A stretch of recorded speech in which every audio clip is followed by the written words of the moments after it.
Cuando la señal auditiva finalmente alcanza la corteza cerebral, ha atravesado ya una compleja cadena de estaciones subcorticales que la han refinado, dividido y amplificado. Sin embargo, en ese momento, aún no ha sido escuchada como tal. El acto de oír, como experiencia consciente, no se produce sino hasta que la información auditiva accede a la corteza auditiva, situada en el lóbulo temporal del cerebro. Es aquí, en la cúspide de la vía auditiva, donde las señales eléctricas se transforman en percepciones ricas, moduladas por la experiencia, el aprendizaje y la atención.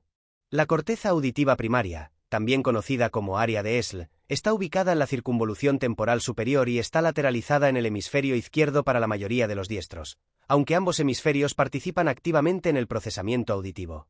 Esta región recibe sus principales aferencias desde el núcleo geniculado medial del tálamo, y representa el punto de entrada de la información sonora al córtex. Esta área actúa como la primera interfaz entre la señal auditiva y los mecanismos superiores del cerebro.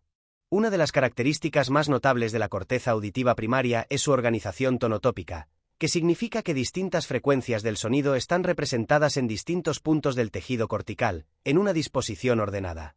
Las frecuencias más altas activan las regiones posteriores y medials, mientras que las más bajas activan regiones anteriores y laterales.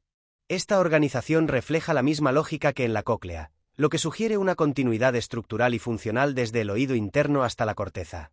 La corteza auditiva primaria no actúa de forma aislada. Está íntimamente conectada con una red de áreas llamadas corteza auditiva secundaria o de asociación, que incluyen regiones como el área de Wernicke, el área parabelt, y partes de los lóbulos frontal e insular, especialmente cuando se trata de procesamiento del lenguaje o de la música. Estas áreas se encargan de tareas más complejas como el reconocimiento de patrones sonoros, la interpretación semántica del lenguaje, la memoria auditiva y la integración emocional de los sonidos. El procesamiento cortical de la información auditiva puede dividirse en diferentes dominios funcionales.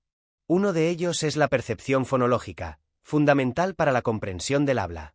Esta función está mediada principalmente por el hemisferio izquierdo, que muestra una mayor sensibilidad a las transiciones rápidas en el tiempo, características del lenguaje. El área de Wernicke, situada en la parte posterior de la circunvolución temporal superior izquierda, es particularmente importante en la interpretación de palabras, frases y significados. Es en esta área donde la secuencia de fonemas se convierte en palabras, donde se vinculan los sonidos con conceptos. El hemisferio derecho tiende a estar más involucrado en el análisis de patrones acústicos globales, como el ritmo, la melodía y la prosodia, es decir, la entonación del habla. Esto explica por qué las lesiones en el hemisferio derecho no necesariamente afectan la capacidad para entender palabras, pero sí pueden alterar la capacidad para captar el tono emocional de una frase o el sentido melódico de una pieza musical. Esta lateralización funcional es, sin embargo, flexible. El cerebro puede reclutar ambos hemisferios según las demandas del contexto, la complejidad del estímulo o el nivel de experiencia previa del oyente. La corteza auditiva también está estrechamente vinculada con el sistema de la memoria, especialmente con el hipocampo.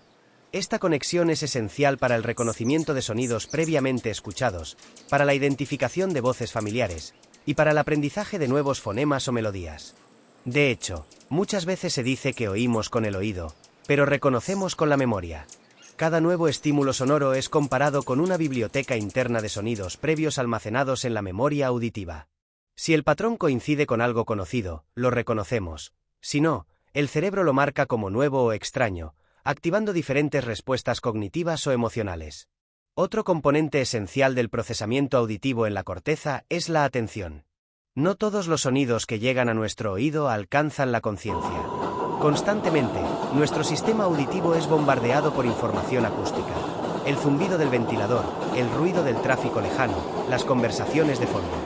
Sin embargo, somos capaces de focalizarnos selectivamente en una fuente sonora específica, como la voz de una persona que nos habla directamente.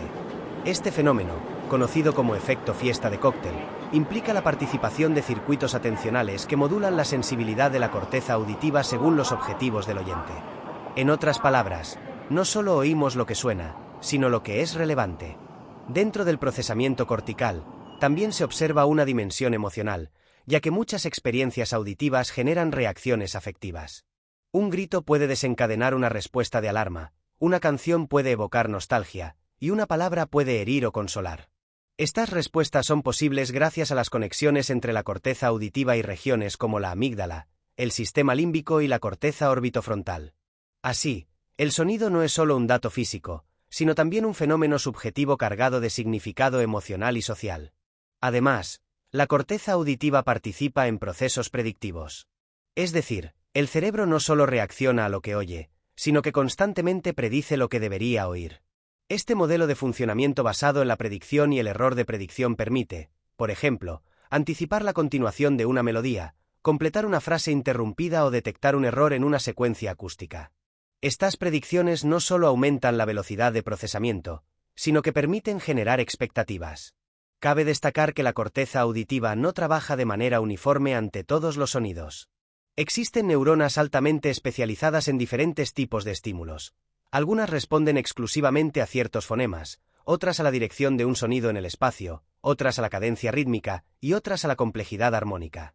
Este grado de especialización neuronal permite una representación auditiva multidimensional, en la que cada aspecto del sonido se analiza por separado, pero luego se integra en una percepción coherente. Por otro lado, la plasticidad cortical del sistema auditivo es notable. La exposición prolongada a ciertos sonidos, lenguajes o instrumentos musicales puede modificar la representación cortical de esas frecuencias o patrones. Esta plasticidad está en la base del aprendizaje del lenguaje en la infancia, del entrenamiento musical en la adolescencia y de la rehabilitación auditiva en adultos. Finalmente, la corteza auditiva también participa en procesos de retroalimentación. No solo interpreta sonidos externos, sino también sonidos producidos por el propio individuo. Por ejemplo, al hablar, el cerebro anticipa cómo debería sonar la propia voz, y si detecta una discrepancia, como en el caso de un eco o un retardo, ajusta inmediatamente la producción del habla. Este mecanismo es esencial para mantener la fluidez del lenguaje, el control del tono y la sincronía del habla con el entorno. La corteza auditiva no es un destino final, sino una plataforma de integración, interpretación, emoción y aprendizaje. Es el punto en que el sonido se transforma en experiencia.